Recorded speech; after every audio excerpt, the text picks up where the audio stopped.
What's up, guys? So today we are going to be talking about Thor issue number 12. Again, more character development, guys. I got the comic. I know you're very impressed. You're very awestruck and proud of me. At least I would hope. First, let's talk about this cover by the awesome Oliver Coipel and Laura Martin. Great colors, great art. I like this, versus battle between Valkyrie, Jane Foster, and Donald Blake in his Super Saiyan Dr. Gero mode. I really like this. I like that character design. Unfortunately, we don't get to see this happen at all in this book because they don't fight, but that should not worry you in the least because this book is filled to the brim with awesomeness and action, humor, and the best damn coloring that I've seen in a while. Maybe a week or two, I don't know. But before we get into anything, please guys, if you like this video, if you like my content, please hit the subscribe button, make sure that your notifications are on so you know when all of my videos drop. I love making these videos. I want more people to see them. Help support your boy, always appreciated. So with that out of the way, let's get right into it. So we pick back up from the last book with Donald Blake going after the mighty Throg, and to my delight, and I'm hoping to all the other readers as well, Throg is absolutely whooping the dog shit out of Donald Blake, and it's amazing. Such an amazing sequence of panels and pages, great art, insane colors. Nick Klein, Matt Wilson, you can always expect the best from them. It's just a constant back and forth of Donald Blake using the Bifrost and Lockjaw teleporting them all across the world, and they're literally going all across the world to fuck Donald Blake's shit up, and it's amazing. And in desperation, Donald Blake does what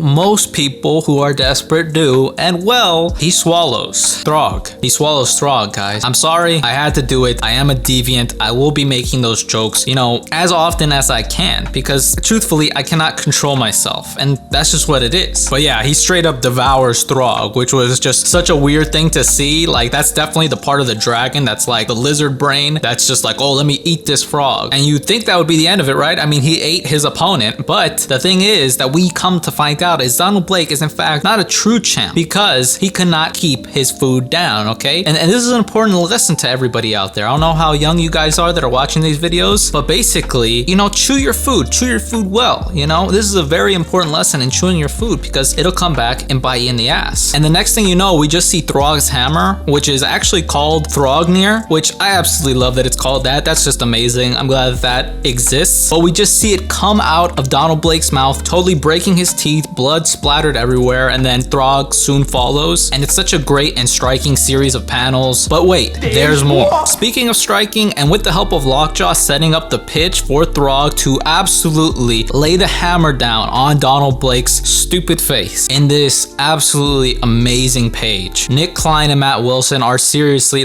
next level, guys. It's so awesome to see them get to work together in this capacity. It's just so awesome to see two great artists come together for just pure epicness. We head back to Earth and pick up with Jane Foster again, and she's still conflicted in her head whether or not Donald Blake was responsible for Red Norvell's just absolutely gruesome death, when not cats but frogs and dogs start raining down from the sky, and to our surprise, Throg and Lockjaw fall down to Earth and have been bested by Donald Blake. And another surprise soon follows, and we see Donald Blake absolutely manhandle the Sorcerer Supreme himself, Doctor Strange, and he's draining him of some type of energy we don't know just yet. Jane Foster goes Valkyrie mode and tells him to stop, and he flees. This is when we start getting revelations in the book. Each book is pretty good about progressing the story, giving us something, not just something to look at, and basically what we find out is that Donald Blake isn't just after Thor's, he's specifically after Odin magic, but also Doctor Strange had Odin magic within him as well because of some time where Loki was actually the Sorcerer Supreme, which I'll have to read up on. Donald Blake is no longer going to more Thors. I don't know how many more Thors there are, but he's not going to go and try to get to them for Odin magic. He's going to go to the source, which is actually the Tree of Life, Yggdrasil. We can just see him chopping down the tree, and I actually like that they make him more